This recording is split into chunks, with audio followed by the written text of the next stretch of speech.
Amazon link in the description. This is not a video on how to make the fuel hoses. I did this incorrectly the first round anyway, so what does that mean? I spilled gas all over the garage, got it on my body, on my clothes, in the bed, couldn't get it out of my system the next 4 days. It's almost like coronavirus of the gas world. I was immediately in the doghouse afterwards for turning our place of residence, home sweet home, into a gas station. This is a video about how to get the wiring system hooked onto the pumps so that you can push fuel through those hoses that should have been made correctly in the first place. So follow along, folks, as we take this path and learn together. Wait, what are we learning? We're learning how to hook up the wire so we can power this fuel system to give us 900. That's the only number I'm interested in, the 900 and something horsepower running E85. The Aeromotive system below this, the next one down, can only handle up to 550 horsepower of forced induction E85. So therefore, I gotta have the dual pumping system. I need to get above 600 horsepower. And seeing how you're watching this video, I'm assuming you do too. Maybe you've ordered those wires and are a bit unsure how to hook it up. Keep watching. I'll learn you how to hook these up so we collectively can have a fuel system that works. Fast forward to this time right here if you just want the wiring explanation. A little bit of background on what's going on. The Mustang has gone out of the garage. It is getting sandblasting with a nice primer. Remember Eleanor? Well, let me introduce you to Roberta, the 1965 Mustang Coupe. And when it's all said and done, she'll be Roberta, the Monster Coupe. Sorry for stealing your sketch, Mr. Hoonigan. This thing will have a lot of horsepower, but not at first. I just gotta ease my way in. I want to do burnouts. I want to do autocross, spin donuts, whip it sideways, piss off the neighbors, have it looking real mean. I'd like to beat it up, well, in a gentle way, all in the name of fun, of course. One day I'd like to take it to Nürburgring along with hill climbs. I'd like to do vintage racing, though I'm not sure this thing will be considered vintage, with all the internals gutted and made modern. Maybe then they'd invite me to Goodwood after Roberta's been an internet sensation. To hit 400 horses with these modern engines, it could be done with more ease than, let's say, the V8s of yesteryear. One thing that no one talks about is it's feeding your engine. If you don't know the importance of fuel delivery, then let me be the first to say that it doesn't matter how jacked up your engine is. The engine needs the fuel to take advantage of all the shiny upgrades you put on them. It is not too difficult to install a fuel system that can do 400 plus horsepower, but I too had to figure out how to supply an engine that needed maybe 400, 500, 600 horsepower later on.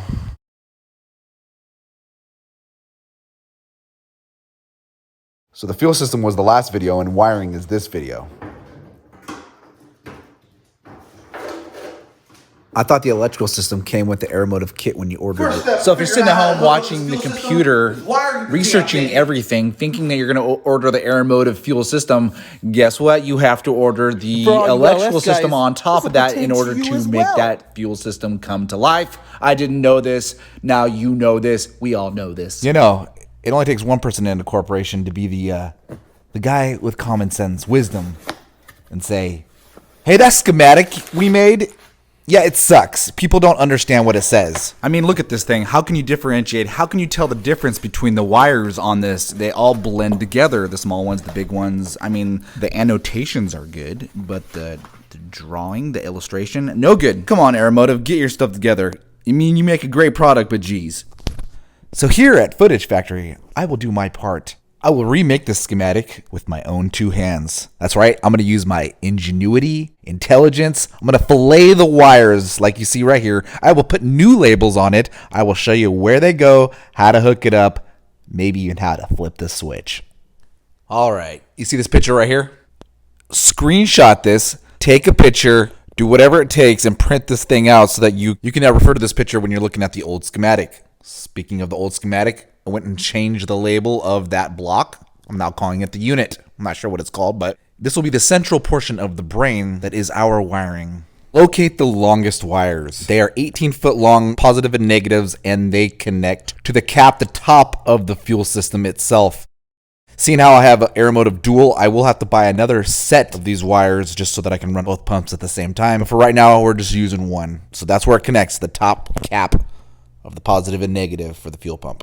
The next wire, the second most easiest wire to identify, is the ground. Now you should know what to do with the ground, but just in case you don't, connect it to a good portion of the chassis, or as I like to call it, the chassis, so that the ground can be established. The next wire, the easiest wire to differentiate from all the rest, the one that comes with the breaker, the 4-foot long battery connection.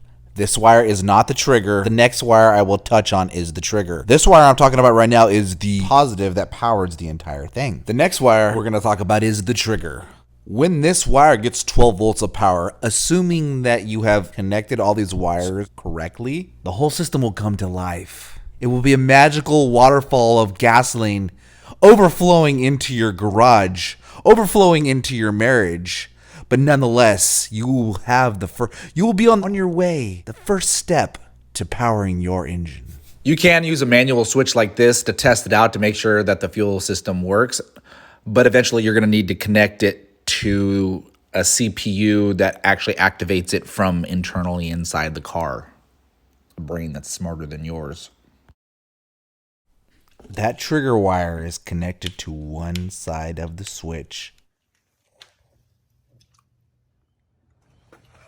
The other side of the switch is connected to a positive. That is how we flip that switch to connect the circuit to let the magic happen.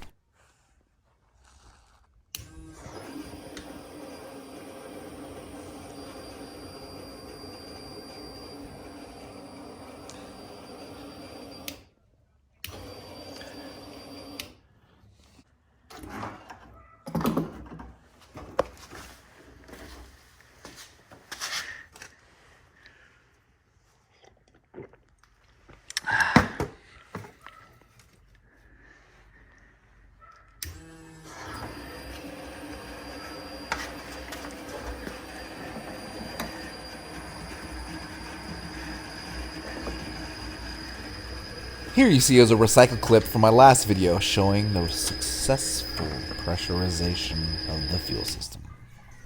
But I persevere.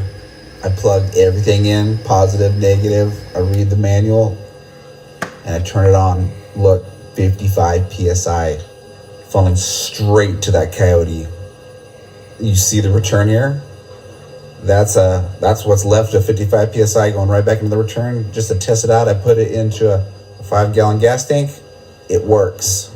I couldn't be happier. In an upcoming video, I will show you how to take this system that we have created and connect it to the Coyote CPU, making our brain smarter.